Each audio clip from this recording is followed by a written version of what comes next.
Hello, I'm Giles Bailey, a policy advisor at Via Nova, a mobility management company working globally.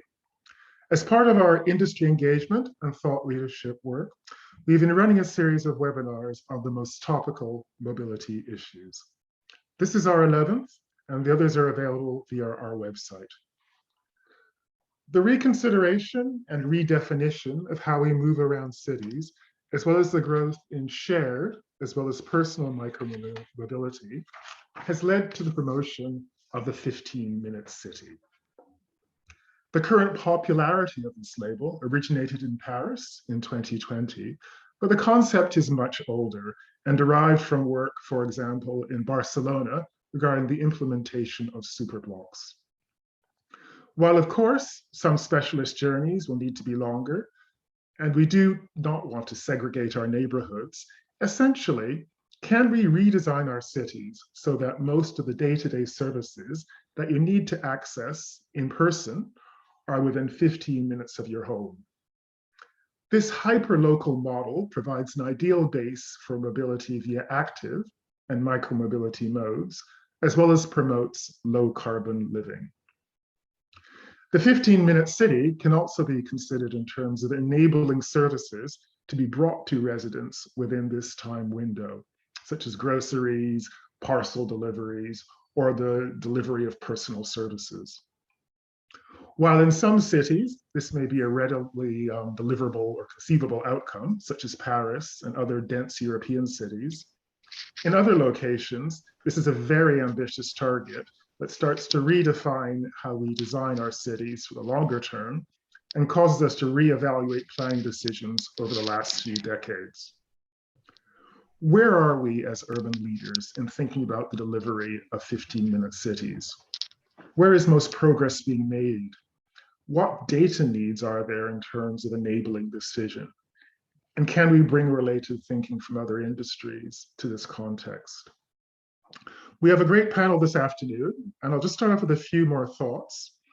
Again, the 15-minute city coming from Parisian thinking around how to develop their city, bringing services, schools, restaurants, retail within a local context around neighborhoods, whether it's 15-minute cities or 20-minute cities, again, deriving from earlier work on superblocks in Barcelona and other cities around the world. But also in a broader sense, looking at deliveries and how the delivery industry and the rapid rise in deliveries can be brought in the context of how we think about 15-minute cities. And looking at different contexts in European cities and more suburban European areas, but actually other contexts around the world. Is the 15-minute city viable, realistic, or is it another definition of how large that number should be, 20-minute, 30-minute cities, to kind of capture some of these contexts? But also there is an issue of the social context and the social impact. Do people have the quality of services within this 15, 20, 30-minute window to live healthy, viable lives? Are we, again, leading to social problems as we pursue this agenda in cities around the world? And data. We always talk about data, quality data and insights. Do we have the intelligence, the data intelligence to really understand how this agenda is progressing, and or what other data are needed to really allow us to understand these issues? So we're going to go right into our panel. And again, we have three exciting global speakers on this topic. And we're going to start with our first guest, who is Greg Lintern from the City of Toronto. But again, after the three presentations will be roughly about 10 minutes. I'll then have a few questions with each of the speakers in sequence. We'll then have a broader discussion and open the floor or bring in questions from the audience. So as we go through, if you have any questions, please type them into the chat window, or sorry, the Q&A window, and we'll look to bring them into the debate as we go through. And again, we'll finish off in about an hour with final thoughts from our panelists. But again, to start with, I'd like to thank Greg Lintern. He's worked for over 25 years in various roles in city planning at the City of Toronto in Canada and its predecessor organizations. He brings a wealth of experience in spatial planning, in delivery of some of the largest challenges in Canada's biggest city. Over to you, Greg. Thank you, Giles, and good afternoon, everyone, or good morning, depending on where you are in the world. It's bright and early here in Toronto. I'm going to just speak about this concept of 15-minute cities in a North American context, and take you through some thoughts around how this really plays out. The idea in my mind isn't new. It's I think people have lived and potentially worked locally for years, if not thousands of years. And how we've currently branded it is just really an extension of concepts that we've experienced down through time. In the next slide, I just thought I would situate for you, if you're not familiar with Toronto in Canada, at the western end of Lake Ontario, the northeastern kind of segment of North America. It's capital of Ontario. We call this area around the western end of Lake Ontario the Golden Horseshoe. It's a urban region that's been growing for decades. The city of Toronto's population is 3 million, but the regional population is about 7 million. It is informed and shaped by a green belt that's in legislation that us as planners and developers in the region to grow in a more compact manner. And this green belt concept been in place for since 2006. So it's been having a long-term impact on how 15-minute cities and the concept of living and working locally has manifested itself in the region. In the next slide, you'll see how a emerging regional transportation network has been overlaid in the region through a regional transportation authority called Metrolinx. And how that mobility network glues together across the region, I think, is an essential component of understanding and how people might choose to live locally and maybe work locally, or at least be given an opportunity to live their daily life locally, but be connected regionally and have that option. So as I speak about this, you'll see at a regional level, but also at a local city level, how important the concept of having that experience and that ability to live and work is so important, and how it's supported by land use and transportation or mobility network. Next slide, please. So zeroing in on Toronto, which is at the heart of the region, Toronto was amalgamated with a series of other cities in 1998, and the history of the city really is around the fact that we had a post-war inner city, a pre-war inner city, I should say, that developed through the course of the 1800s into the early 1900s, and then a post-World War II city, suburban, kind of typical North American experience that developed around it. And we have this inner, now what is an inner suburban array of suburbs built in the 50s, 60s, 70s, and the 80s around a pre-war urban fabric. And I think this is an essential component of understanding how 15-minute city concepts play out in a North American context. In the next slide, the land use pattern in Toronto is interesting. We have a very diverse economy. We have, in these purple areas in this map, we have over 400,000 jobs. Like there's a lot of people working in warehouses and factories, in food processing, and a lot of different different parts of the economy, growing tech sector. It is an essential part of the diversity of what the Toronto experience has been about. And we've been careful in our land use planning to protect that diverse economy. The other areas of the city shown on this map are where people live, and in a mixed use environment or in a single use environment, many low density neighborhoods. But when you think about the concept again of living and working locally, and you overlay that with this, you understand how easily, or perhaps not so easily, the land use pattern facilitates living and working locally. In the next slide, our urban structure, which is kind of like a higher level understanding of how we intend to grow, and we are looking at it, adding another 700,000, at least another 700,000 people to the city in the next 30 years. How that urban structure aligns with mobility along our major transportation networks in the downtown, in centers or urban centers that are arrayed across the suburbs. The next slide shows you how the city moves, and we did build a lot of transit, and then we paused for 20 or 25 years, and now we're building a lot of transit again.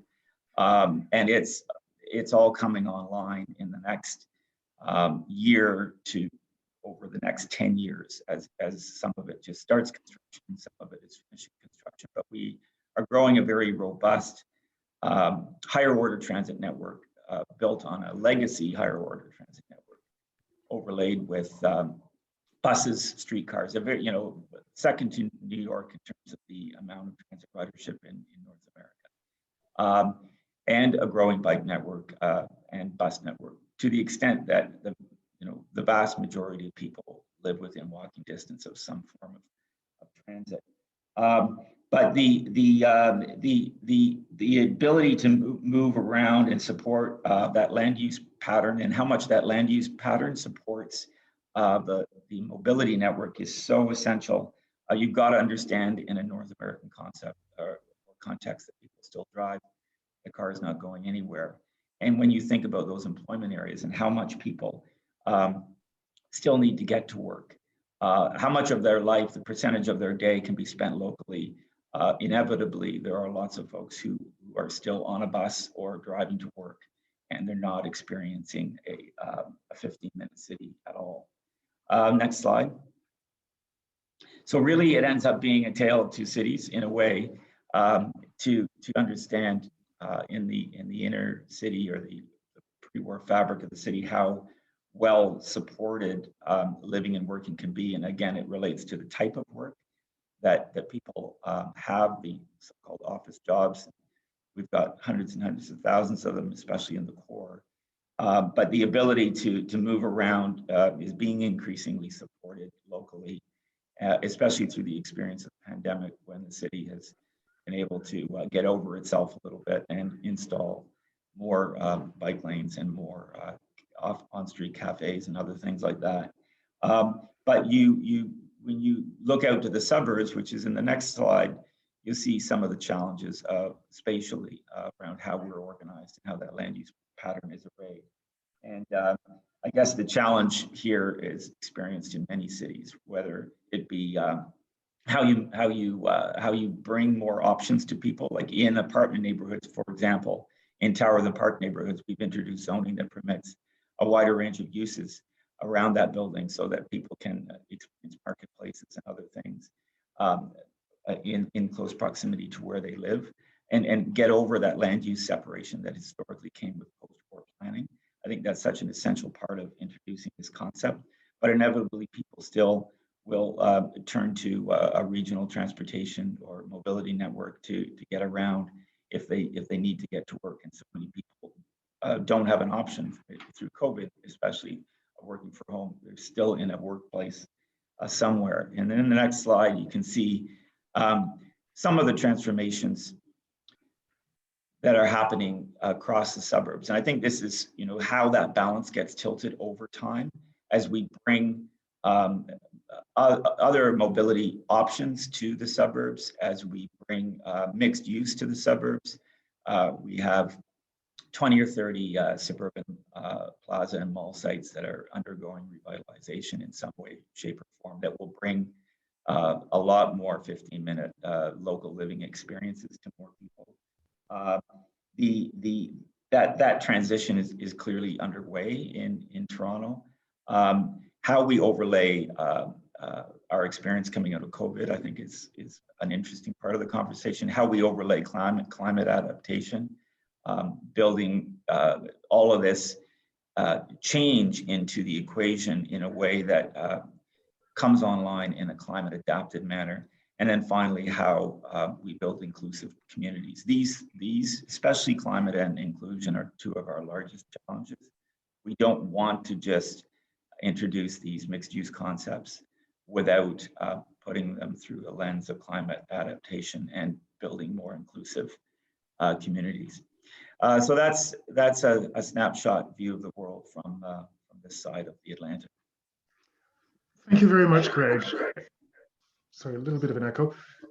Some really interesting thoughts in there, and we'll come back to, I think a bit of an echo, but we'll come back to a range of the topics later on. I just wanted to narrow in though on, well, to start with one issue, the number of 15 minutes. And I know it came out of a very kind of dense urban Paris discussion and debate. But that said, for many people in Europe, again, don't live in the heart of Paris or the heart of Brussels, and again, across North America and regions around the world, is this 15-minute label a constriction that you think needs to be pulled out of the conversation to actually have a wider debate about localism and the quality of services in a, whether it's 30 or 45 minutes or whatever the number is?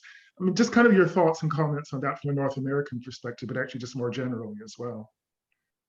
Well, it ties back to post-war planning and how post-war planning through and how that landed on the ground across North America, segregated land uses, and inevitably introduced the need to move around with an automobile between places where you live and places where you work. I mean, it's kind of basic. So how you recreate a world where people might have more choices to move around, first of all, where they have more choices to live and work in closer proximity. We're kind of pushing back against that trend in so many ways. And inevitably, it's, I break it down, if you put COVID aside, which is kind of hard to do right now, but if you put COVID aside and you break it down between living and working, certainly we can introduce more options for daily life, daily living, whether it be daycare, schools, community centers, shopping, services, the non-work part of your time. It might be an easier lift than the work part of this equation, because the work part of this equation takes people inevitably to places of work that are farther than 15 minutes.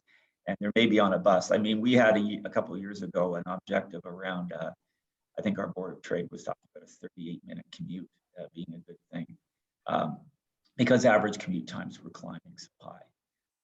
So again, we just have to be inclusive in our thinking about this concept. Not everybody has the luxury or the income or the position in society to benefit from this. And if we don't bring an inclusive lens to this thinking, I think we're being ultimately a little systemically exclusive in our thinking. So we have to be careful about how we do that.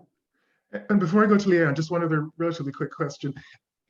Is the concept of the 15-minute city actually being deemed to be quite attractive and positive, I mean, generally in the North American context? Do you see a pull from residents for the whole concept? I honestly don't believe that people are thinking consciously of it. When you drill down with people and you give them the option, isn't it nice to be able to walk to a corner store and leave your car at home? I think you'll get a positive response, generally speaking. For people who don't have a car, and many people do not, even in our suburbs, you know, they may look at you and wonder what you're talking about. They've got a frustrating daily experience to overcome when you think about the land use pattern. I don't think it's well socialized in an American context, but again, if you unpack it, explain what it might mean and what options, I think, you know, there's a natural affinity for the convenience and I mean, human beings are driven to convenience. If you can demonstrate to them that there is a lot of convenience in this concept, I think you'll get a lot of interest. Thank you very much, and some great points in there that we'll come back to with our other speakers. Again, I'd like to move to next is Leanne Pinar, representing Arup Consulting. She has worked for Arup for over 4 years in the Intelligent Mobility and Transport Consultancy Division. She specializes in data management and intelligence issues. She's previously worked in the air industry in various markets. Welcome, Leanne. Hi, thank you very much for having me. Yeah, so just to kind of, before I really dive in, you can maybe just move to the next slide as I'll introduce it. But just to kind of give a little bit of context of the type of sort of data and digital projects that I work on and how it's relevant to transport in general, as an example as well of how we sort of had to move from this national scale thinking to maybe more localized thinking as well, is I've been working on this local authority data collection project for the UK Department for Transport. And at the beginning of the pandemic, they suddenly realized that they had a lot of information about how people move nationally, that we're normally, you know, monitoring movements between cities and how we get to work from small areas into the middle of cities. But we didn't really have a lot of information about how people are actually moving locally, and that a lot of the data that we need to understand local movements is actually held individually by local authorities. So this is kind of, I think, significant of the way that you know, people have been thinking before the pandemic. We really have been thinking on a totally different scale. And I think the 15-minute city concept is only really now kind of gaining a lot of attention and traction, because we've had the first time ever, we've had this kind of prototype or sort of experiment or trial of what a 15-minute city might actually look like on a wide scale with COVID, with everybody locked inside and having to be forced to live in a 15-minute bubble. So yeah, just an interesting one to think about. So if I can start on the next slide. So this presentation is really, I'm not a traditional transport planner by any means. I'm a data engineer. So I have drawn on a lot of my my colleagues' knowledge around the space, and I've decided to pull together a list of controversial opinions around the 15-minute city concept, because I thought it would make for good discussion. So the first one that I'd like to talk about is that somebody said that achieving a 15-minute city is actually a land use problem and not a transport problem. And I think this kind of begs the question of, should a city be planned around a transport system, or should a transport system be planned around a city? And, you know, especially in well-developed areas, we haven't really had a choice in the matter. One or the other has kind of come first just organically. So now we're kind of having to look back and see how can we either improve accessibility or improve our land uses. So I really see the kind of this push and pull being created between the 15-minute city, either through, you know, we have to improve accessibility for the same set of trip purposes, commuting, going out for shopping, retail, and then leisure. You know, I want to be able to go visit the Tate Modern in central London from where I live on the outskirts. And that's never going to change. I'm not going to get a Tate Modern museum within 15 minutes of my house.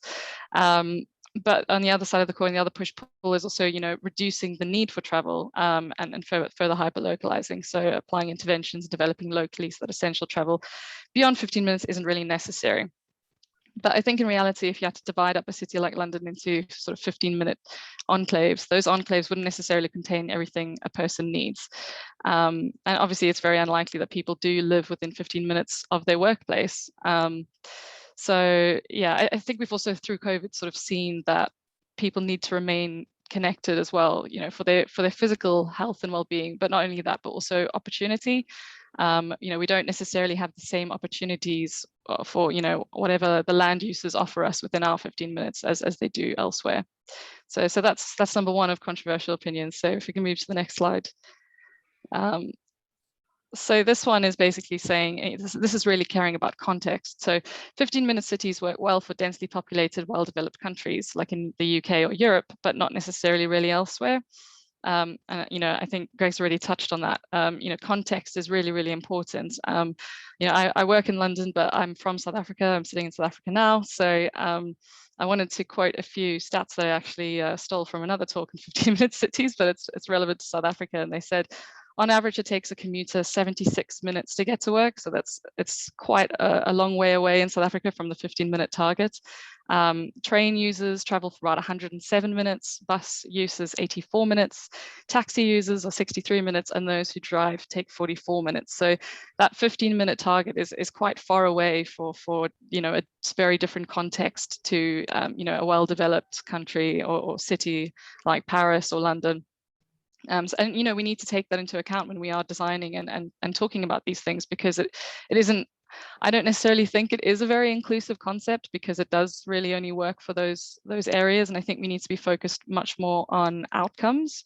What is it that underneath that 15-minute city concept that we really want to achieve? And that'll probably feed onto my next slide. But I think for now, we kind of really care about, we need to think about who are we actually designing the 15-minute city for, because a mother trying to walk with her, 2 children under 2 and a buggy and trying to get to a shopping center is very different to the 15 minutes for a business commuter.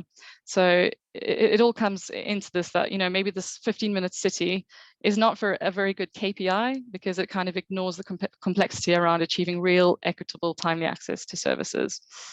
We also have to remember that not everybody can work from home. So I think, we've seen that this has been quite a big shift, that loads of people are working from home, for example, in London, and we've seen a massive reduction in travel on public transport, and we did see a reduction in car traffic as well. But that doesn't necessarily apply to everybody. I mean, you might find that that really only applies to people who are in very high income jobs, that they are working on Teams and on Zoom, and they are able to do that. But I think there's a large portion of the population who are not able to do that. Commuting and getting to work in the city centre is a necessity. And so when we kind of use the excuse of, oh, now we can work from home, and it's much easier to create this sort of 15-minute city by allowing people to work from home, we're kind of excluding a large group of people who can't necessarily do that. So yeah, something to think about. And yeah, I mean, one of the points that somebody also made to me was that, in terms of the land use as well, is that a 16-minute accessible hospital where you can get an appointment the very next day is much better than a 15-minute accessible hospital where you have to wait a month. So it's kind of really this push and pull of, the 15-minute mark isn't the be all and the end all. We have to actually think about, what does access to services really mean in the context of education, of hospitals, of commuting, of retail, of all these different things, because it's just not really a one-size-fits-all solution. Another comment that I've stolen from somebody called Ed Glazer, he's very knowledgeable on this topic. He kind of said that the 15-minute city concept is not really a city at all. He said as a concept, it's really isolated enclaves, and that we should see cities more as connected archipelagos of these 15-minute city neighborhoods, but that they absolutely do need to be connected, because as adults, we can find opportunity very easily elsewhere, but children don't have that opportunity. They can't necessarily travel to into the center of town and find more connections and jobs and opportunities. They're sort of limited to this 15-minute world, which isn't necessarily good. We've discovered through COVID that it's not great for our health and well-being to be stuck indoors all the time without much human contact. So, I think COVID's been great because we have sort of learned a lot of these lessons around 15-minute cities. But I think dividing up cities like that without interconnectivity, we're sort of unlikely to also capture the full functional diversity of a city. And that does ultimately lead to a lack of equity. So yeah, I think, I don't want to be super negative about 15-minute cities. I think maybe, there's a lot of positivity, and I think it's great as a a concept to kind of make transport planning concepts very palatable and understandable to everyone, and sort of communicate, you know, the overarching goals of why we do want to kind of increase accessibility and make it easy for people to travel, but, you know, also our decarbonization targets where we need people to be traveling in cars less. I think 15-minute city concept is good to be able to communicate all of those things, but it's not necessarily a good KPI. So if we can have the next slide, please. So I guess to summarize, what I would say are sort of key considerations that I feel like I've learned from those controversial opinions is really that context is very important, and there is no one size fits all solution. We really need to be, you know, what works for the North American context, what works for London, what works for South Africa is a very different ball game. We're all at different stages in the process of development and infrastructure and what we have available to us. Not only that, is also, you know, policy and regulation at play that are kind of restricting the way that we can plan and design. So I think there really isn't a one size fits all when it comes to 15-minute cities, even though it's kind of a nice idea.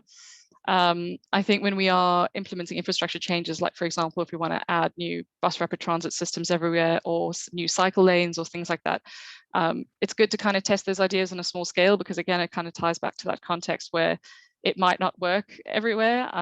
You know, in South Africa, for example, we have no cycling infrastructure really anywhere, but at the same time, it's not really seen as a prominent mode of transport. So, you know, it might not necessarily work, it might not be used, and money might be spent better elsewhere. So it's kind of good to be able to test those ideas, I think, on a small scale. Accessibility is about much more than commuting. You know, all these things around health and well-being, we need to be able to go out into parks, we need to be able to visit the Tate Modern in the middle of London to be able to, you know, have a better health and well-being in general. And people do need to be connected to better opportunities outside of their 15 minutes.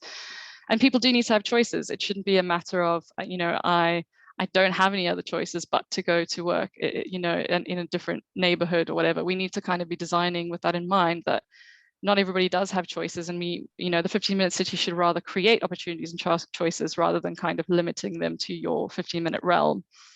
Yeah, and I think that leads to the last point as well about neighborhoods need to be connected. Yeah, next slide, please. So because, you know, I'm obviously true to data engineering over here, so I just wanted to add in a slide about, you know, what is the role, how do I see the role of data really in this big picture?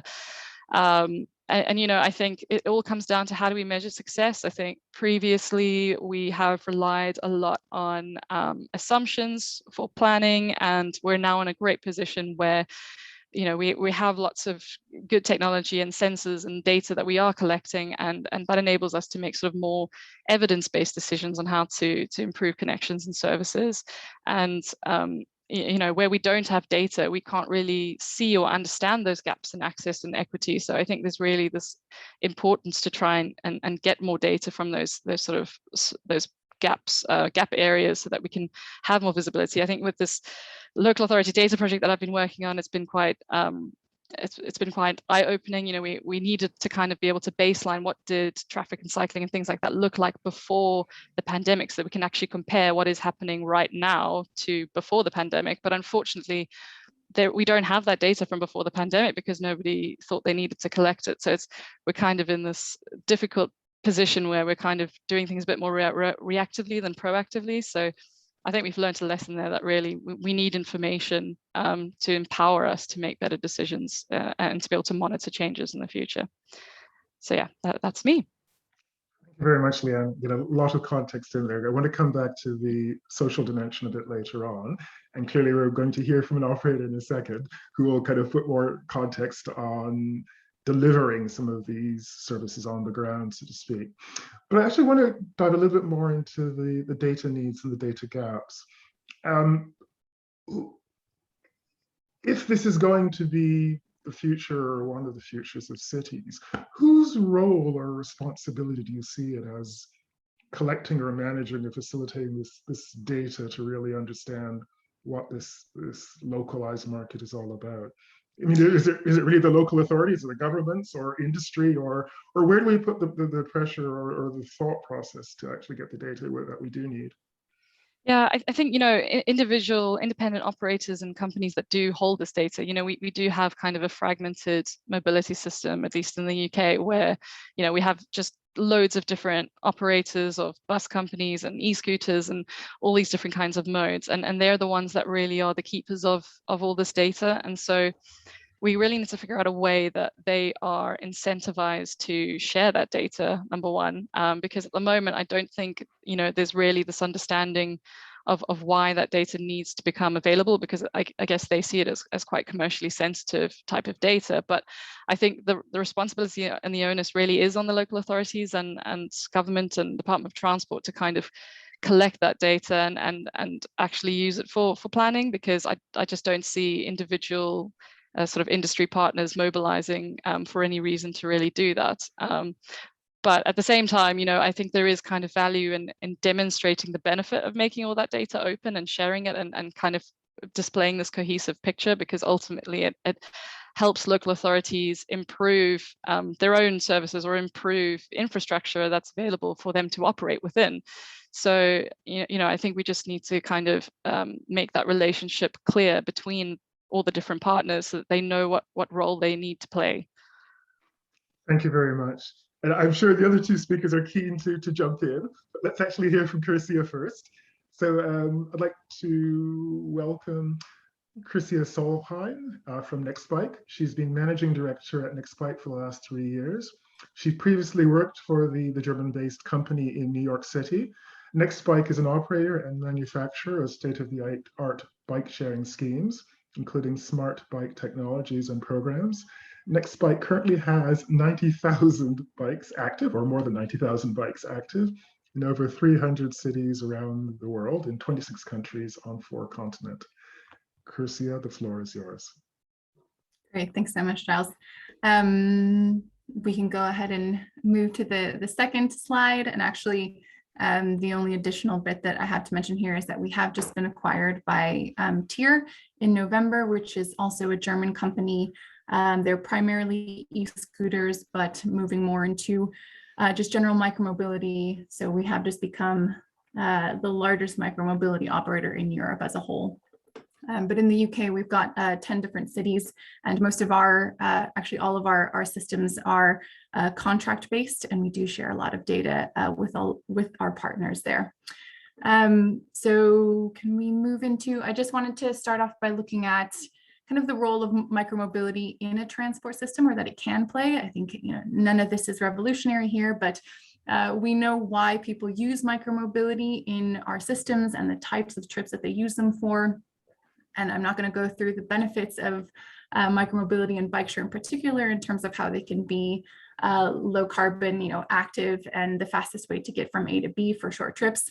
But we also know that a lot of urban cities, at least in a lot of them, something like half the trips are under 5 miles or under 3 miles, and that micromobility trips tend to be under 20-30 minutes. Although, to be fair, yes, during COVID, we did see a lot longer trips on bike share as people took more leisure rides. What we also know is that simply being affordable and having a micromobility system in a city isn't enough. It does have to be much harder, much less convenient to drive in order to really get a lot of people to consider something else. So for micromobility, yes, absolutely build it and they will come. But if that's the only thing you build, then only a certain amount will also come. So next slide, please. And what we really see in micromobility is that in terms of designing these, I mean, these are very hyper-localized systems, ideally based off of short trips, which does play very well into the 15-minute city concept on a very local level. Although again, whether or not 15-minute city is the right term is up for discussion. But when we design systems, we do look at, roughly having a station every 5 minutes in terms of the very dense locations. And that is oftentimes quite a deciding factor in terms of how successful a system is and how financially viable it is. And I think in a lot of ways, micromobility can also then help enable that 15-minute city, because you're either using a vehicle as a direct link from A to B within your 15-minute surroundings, or you're using it as a first last mile connector to stretch out that 15-minute catchment area and potentially, moving into the 15-30-minute trip. But I would also agree with Leanne and Greg in that it is very context dependent, and a 15-minute city is technically much easier for small and medium-sized cities. Mixed use zoning is obviously can be quite key for micromobility because it's easier to create start and end locations that serve both the start and end part starting at a house, at your home, and also start and end destinations like work or shopping or leisure. Otherwise, you kind of have to have double the amount of stations in order to provide for both ends of a trip. On a physical planning level, two of the main factors that we do look at are station siting and density and system setup. So on the one hand, do we have enough stations to actually make the system usable to a sizable portion of the population? And usability often comes down to, the percentage of the population that is within a 5-minute or something like that walk of a station, which is somewhat similar to how cities look at bus stops as well. Because realistically, again, you'd have to have, if you had people and where people are going in very different segregated locations, then you're going to have a lot more stations to actually make that kind of system useful. The other important factor that we look at is also obviously fleet size in terms of population and the number of stations that we're installing, but also what's really important and key is system setup. So with newer technology and smart technology, there's a lot more of, are we a station based? Are we free floating? Are we hybrid? And is that system set up to maximize the goals of the actual city? And a key part of that, I think, is transport integration. And we see a lot more of this happening in cities like Germany, in cities in Germany than we do in cities in the UK. And to give an example here, so this city is Dresden, which we launched in August 2020. It's a hybrid system. And if you can click again, I think another picture should show up. It's slightly complicated, but basically there are virtual stations, which are the black bike icons. There is a floating zone, which is the pink zone and blue streets. There are also Mobi physical stations, which are the black Mobi icons. These stations are mobility hubs where there is car share, the tram and the bus links, and also next bike physical stations. And we encourage people to return bikes to these by giving them 10 free minutes on the bikes. It's also fully integrated with the local public transport authority. So we hold a contract with DVB. I'm not going to try and pronounce the name, but anyone with a monthly DVB pass can also rent the bikes for the first 30 minutes for free. And bikes can also be rented through DVB's Mass app Mobi. Everything is obviously branded in line with DVB, but in terms of the commercial side, we do have commercial rights to the advertising on the panels. The system is, so DVB also pays Nextbike a monthly fixed rate, and then we receive all of the rental revenues, which are technically lower because a lot of the rentals come through the DVB pass. But then we do, again, as I mentioned, have the opportunity to sell advertising. And here's also, if you click next, is the rendering from the city that they created. And it's really a great example because not only do we have really high usage, but it just presents quite a seamless integrated message to customers. It's the local transport authority managing all of the modes overall while handing over kind of the specialized operational work to the specialized operators. So really briefly back to station planning. Go to the next slide. We have cities that really understand this principle of station density from the get-go. And we then have also cities that really want to spread out the system, primarily from the place of making sure that the network serves the city as a whole, which of course is not a bad thing, but oftentimes if the network is spread out too thinly, it does risk the viability of the entire operation. So on the left-hand side is a city you can see, so the outer ring is a 5-minute walk. And most of the stations are within that. You can see some of the outer stations, they've chosen to go for electric stations in order to enable those slightly longer rides into the center. And in the bottom right is the city. Similarly, again, you can see pretty much within 500 meters or about 5 minutes, you'll run into either a station or a free floating zone. Next slide, please. We also have an example where it doesn't work out so well. And this is an example where a city had selected the stations themselves. This is even with us adding a couple stations. So the blue ones are us adding stations to try and plug some of the gaps. But from what you can tell, there are some quite significant gaps once you get out of that central core, and this can make it quite difficult from an operational perspective if it's not being subsidized by the city. So moving on. In terms of implementation challenges, again, none of these are going to be particularly surprising, but the infrastructure and the transport policies are so key to this. Cities and elected leaders can encourage people to bike and walk and take transit, but until they make it significantly more difficult to drive and make it much easier to take the other modes, you're not going to get mainstream usage. And the alternative modes will compete against each other because they're competing for the same small slice of the customer pie, which again, if the operator is taking on the full risk of the operation, then it is a riskier model. Funding is an obvious one in the UK and Europe. To be fair, we are more fortunate in the fact that cities do still actively offer funding for bike share, but oftentimes it's not necessarily at the level needed in order to deliver the full desired set of outcomes. Station planning permissions is a really interesting one because we really encourage this to be led by the local authorities as opposed to the operator doing it all on their own, because they can simplify and expedite the process. We have an example where we've been in this city for 3 years, and we have failed to get a station at the train station in the center of town because the train station or the train operator has so many red hoops, and we simply cannot get a station in there. And ironically, they reached out recently to talk about the barriers of bike share and increasing bike share usage at the stations that they operate at. So there's a lot that can happen in terms of station planning, and it's really important to do it with a local authority there and partner.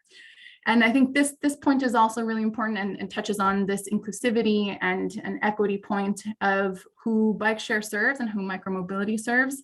There is that balance and that tension between making sure that the system is very dense, and especially in the beginning, that is concentrated to kind of prove the point that it works, versus spreading the system out, because unfortunately in a lot of cities, a lot of people who may struggle more, who are lower income, are not living in the center and cannot necessarily use these.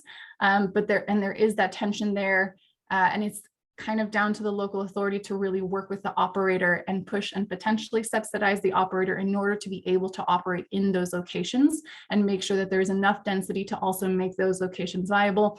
Otherwise, the system doesn't work as well. And again, that density and making sure that we have enough locations to actually make the system useful to people is so key to it. Thank you, Chrissy. Some really great content in there, and I'm keen to open it up to all of our speakers in just a moment, but I just want to ask you one particular question.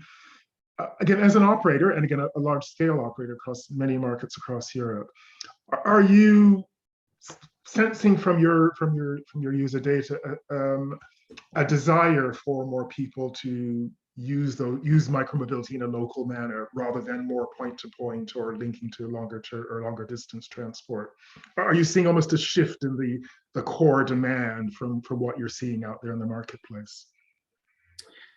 I mean, again, tough to say with everything with COVID. We have seen a lot more, in some places, a lot more usage, especially in areas that have great leisure riding. So we've seen a lot more of that.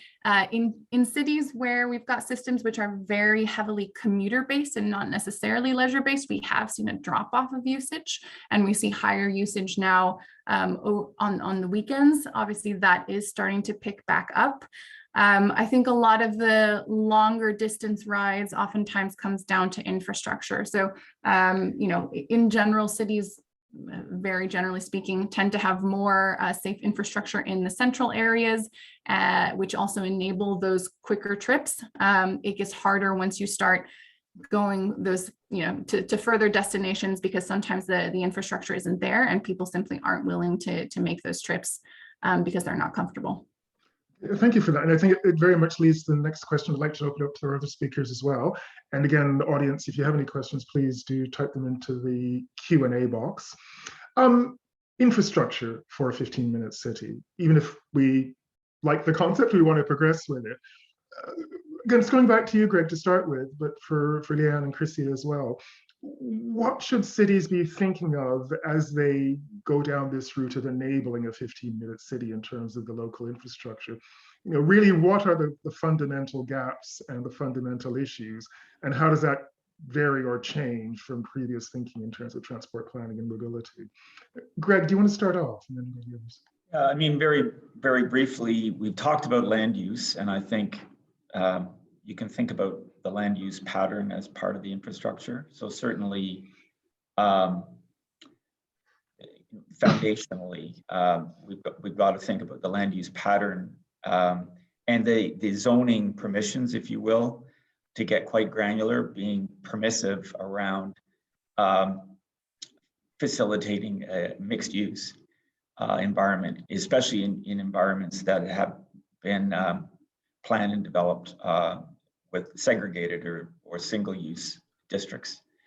Beyond that, the mobility infrastructure in every way, shape, and form, whether it be a generous and safe public realm, the nature of the public realm as well, being inviting and well designed, and a space that you want to be in as opposed to a space that you move through.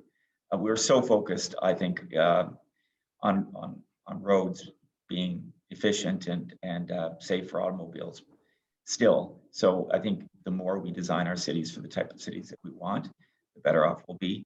And then you can get into very granular things around, I mean, and Chris was talking about the bike share program in Toronto. Our parking authority has actually taken that over because they have an infrastructure of parking lots across the city. So they have they have a property or real estate resource ready-made to move bike share forward rapidly. So I think thinking about your municipal resources, that you have a library network in your city, great place for bike share, on and on and on. Thinking multi-sectoral and multi-dimensional and bringing, again, away from the application of segregated uses and experiences into a better balance. One final comment on bike share is that we're recently, as many cities are, reducing their parking requirements and introducing, while we already have bike share requirements, we're introducing payment in lieu of bike share, or payment in lieu of bicycle parking. And that will build up funding for the provision of additional bike share, and then grow that network indirectly. So part of that infrastructure obviously has to be about funding. Thank you. And Leanne as well, in terms of infrastructure.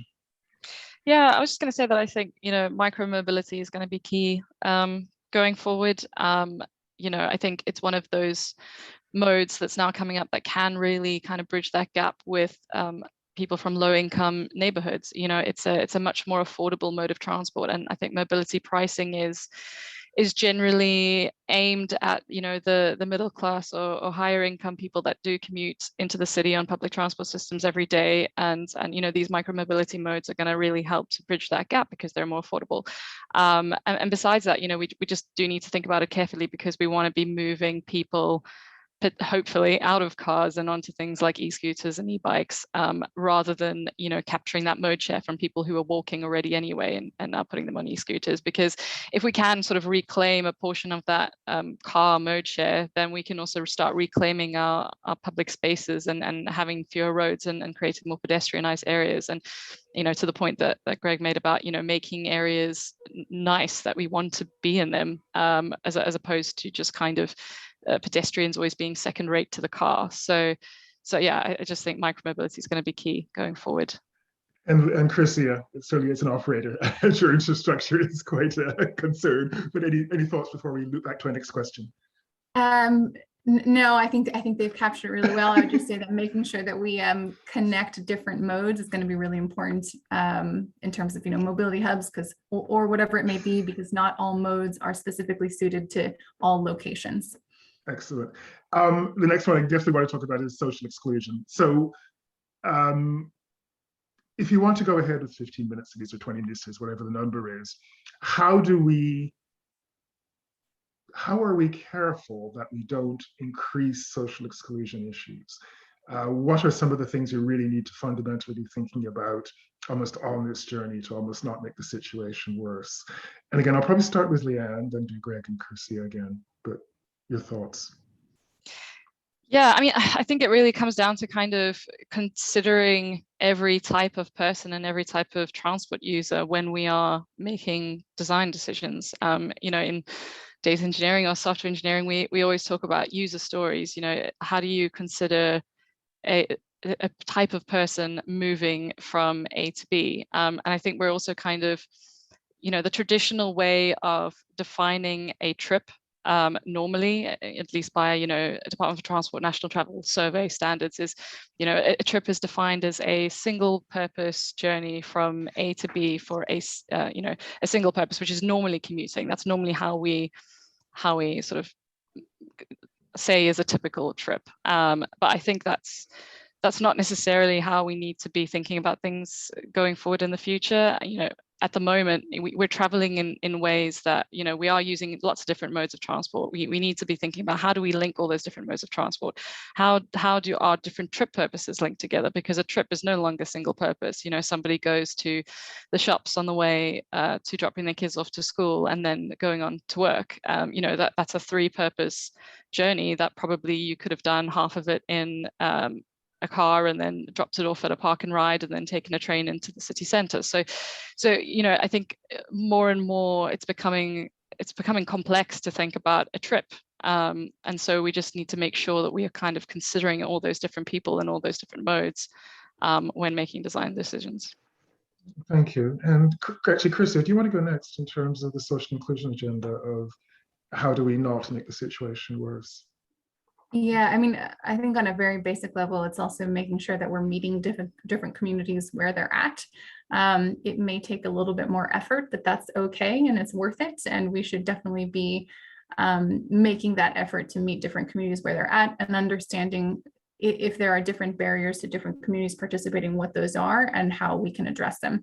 I think, though, it's also fair to note that micromobility operators may not be able to meet all of those or address all of those barriers. And so it's how do we leverage our existing partners and how do we leverage the city and, whoever it may be involved in kind of these transport spheres in a city to work and address those barriers that different communities face. There is a whole other part about, subsidizing and funding and making sure that we're actually financially able to go into, areas where we may not get a lot of revenue, but are really worth going into because they may be transport poor in other ways as well, and making sure not to exclude those locations just because we won't make a lot of money off of those locations. But I think, again, that really comes down to our partnership with the city and making sure that we're having that conversation as a whole, as opposed to us, an operator going into an area completely alone and not working with the city and not understanding what different communities in a city face in terms of transportation. Thank you. And before I get to you, Greg, Chrissy, just one direct question. In terms of your collaboration with public operators, just very briefly, how does that work? How do you manage that kind of relationship with public transport operators? So it depends. In most cases, we have specific contracts with public transport authorities. And so we've got long-term exclusive contracts there that obviously sets the foundation for there being a partnership where everybody has skin in the game. In general, I would say that in the few locations where we don't have those contracts, it's much more difficult to engage the local authority. And oftentimes, they're just not as willing to help and to engage because they have no skin in the game. Okay, thank you. And Greg, the social inclusion issue, and probably thinking about your final comments as well. Well, I mean, I'll just pick up on a few things. One is being data driven. I know, for example, in one of our inner suburban communities called Scarborough, 67% of the people who live in Scarborough work in Scarborough. So, there's a version of 15-minute or local living already happening. And understanding that through an engagement model that speaks and goes to those people as noted and speaks to those people with an equity lens, I think is essential.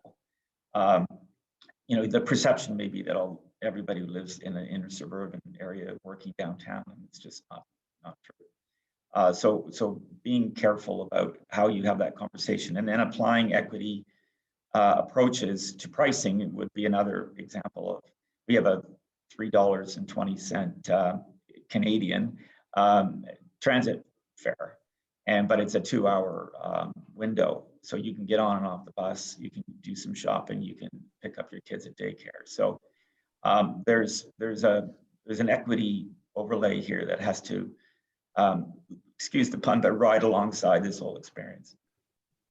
Again, thank you very much. And Leanne, your final thoughts, and then Kirsia. Yeah, final thoughts. I would just say, kind of summarizing how I feel about 15-minute cities as a concept. I think, it's really great as kind of this concept to communicate the best of what we want in terms of outcomes for our cities, which is increased accessibility, increased localization, and really reaping the fruits of what hyper localization can bring to our neighborhoods, but that it's not necessarily inclusive to draw a line at 15 minutes, and that we need to kind of really stick to being outcomes focused and consider the contexts of all the places that we design for. Thank you. And Kirsia, your final words. Yeah, so again, I think micromobility can be quite key to delivering 15-minute cities, or that general concept, but micromobility also can be particularly successful in cities that have these kinds of concepts, have multi-use zoning, and enable this kind of travel. But again, a lot of factors that have to be taken into account in terms of equity and making sure that we're not excluding different parts of the community while trying to reach these as well. Thank you very much. I'd like to thank Kirsia Solhan from NextBike, Leanne Pinar from AREP, and Greg Lintern from the City of Toronto for joining us today and sharing with us some of their thoughts on delivering the emerging concept of a 15-minute city. Please listen to our earlier Via Nova webinars, as well as read our various white papers and articles, which are available on our website and our LinkedIn page. They contain useful information from our partners across Europe and the wider world.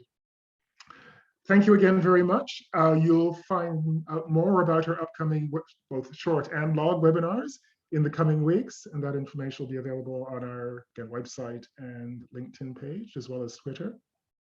Thank you, keep safe, and all the best for the upcoming holidays. Thank you all.